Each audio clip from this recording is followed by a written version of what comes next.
மருவத்தூர் போலாமா? இது மருவத்தூர் போன அன்னைக்கு எடுத்த ஒரு சின்ன மினி வ்ளாக் தான். யூசுவலா நாங்க வந்து மாலை போட்டு இருமுடி செலுத்துறதுக்காக எவ்ரி இயர் வித்தவுட் ஃபெயில் நாங்க கிளம்பிருவோம். But 2024 due to some issues எங்களால போக முடியல. ஸோ அத அப்படியே விட்டுறக்கூடாதுன்னு சொல்லிட்டு தைப்பூசம் ஜோதி எல்லாம் முடிச்சதுக்கப்புறம் நானும் அம்மாவும் பிளான் பண்ணி ஒரு நாள் கிளம்பி மருவத்தூர் போனோம். அன்னைக்கு போன அன்னைக்கு ரொம்ப காலியா இருந்தது கோவில். ரொம்ப பீஸ்ஃபுல்லா இருந்துச்சு. இப்படி நான் மருவத்தூர பார்த்ததே இல்ல. ஏன்னா மாலை போட்டு போற டைம் எல்லாம் போனவங்களுக்கு எல்லாருக்கும் தெரியும்.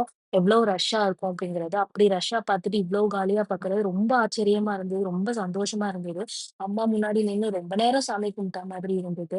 ரொம்ப பாசிட்டிவிட்டி நீங்க இதுவரைக்கும் போகல அப்படின்னா, கண்டிப்பா எல்லாரும் போயிருப்பீங்க. அப்படி போகாதவங்க யாராவது இருந்தா, கண்டிப்பா லைஃப்ல ஒன் டைம்ஸாவது அந்த கோவில போய் விசிட் பண்ணிட்டு வாங்க. கண்டிப்பா நெறைய பாசிட்டிவிட்டி, நெறைய மிராக்கிள் உங்க லைஃப்லயும் கண்டிப்பா நடக்கும்.